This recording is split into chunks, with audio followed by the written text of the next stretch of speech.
Lesson 5, solving for any variable, also known as literal equations. So in these equations, we won't have a straightforward answer like x equals 2 that we can evaluate and plug in. In these ones, we'll have multiple variables, and we're just going to rearrange the problem to isolate the one we've been asked to isolate. So the general steps for these are to identify what needs to move, and then use inverse operations to get that thing by itself. Always using addition and subtraction before multiplication and division. So let's look at our first problem. We are solving for y, and y is right here. I don't like that. Y is right here. All right, so what we have in the way, we have a 3 next to the y, and we have a whole 2x out in front.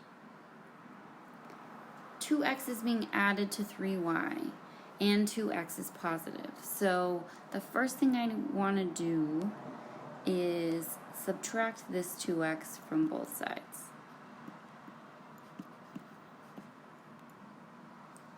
My 2x's cancel out, leaving me with 3y equals, and now 6 and negative 2x are not like terms, so I'm just going to write them next to each other. Now it's time to get rid of the 3. It's positive, but it's being multiplied by y, and we know that because it's right next to y. So we're going to divide both sides by 3. And when we do that, we're going to divide everything by 3. So these 3's make a 1, leaving y by itself, which we want. 6 divided by 3 is 2. And negative 2x divided by 3 is just that, negative 2x over 3. So now y is by itself, so I'm all finished.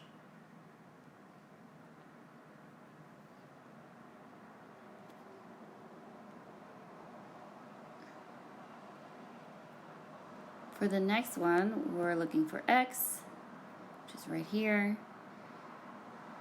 We have plus c and a times y to get rid of. So first we'll deal with the plus c by subtracting c from both sides. C minus c is 0.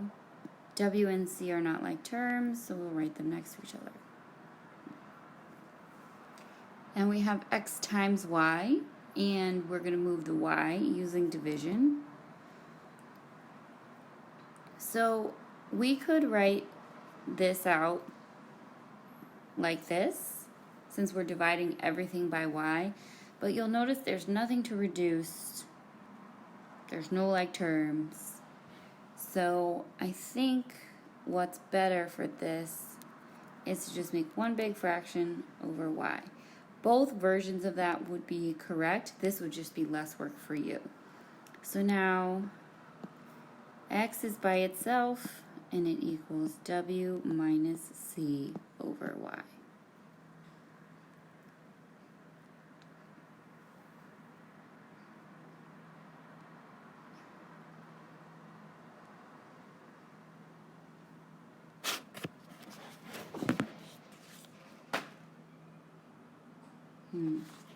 This looks a little funky. I think it was a printer error. So I think what this is w plus c over y. And we're going to solve for y, which is this. So for this one, we're actually going to write the steps over here on this side. We'll say steps. And this was solving for y.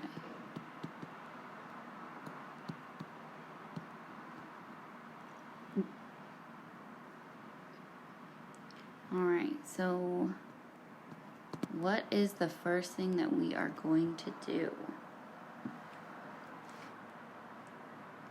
We have a plus w, and we have a c that's on top of a fraction. So I'm actually going to rewrite this. X equals W plus C times the fraction 1 over Y.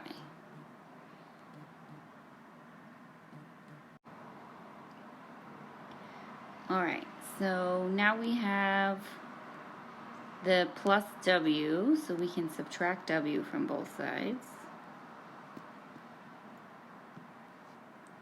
Not like terms, so X minus W.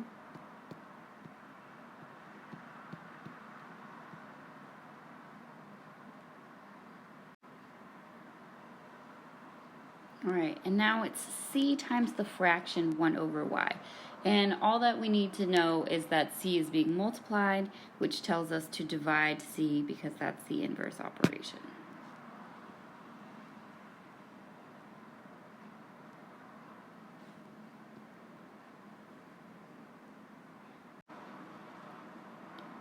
Alright, so I'm moving over here. Now we have X minus W over C equals 1 over Y. And Y is technically by itself, but it is a fraction, and that's not what we're looking for.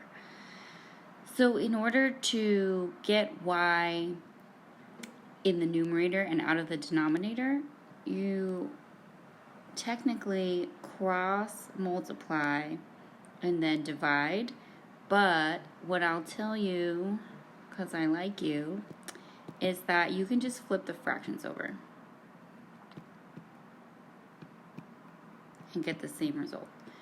So then Y is by itself and it's out of the fraction.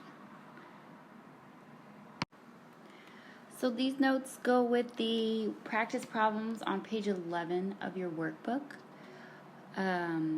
These can be tricky because there's so many letters, so please circle or highlight or write down the ones that you want to talk about in class, and we will talk about them together in class.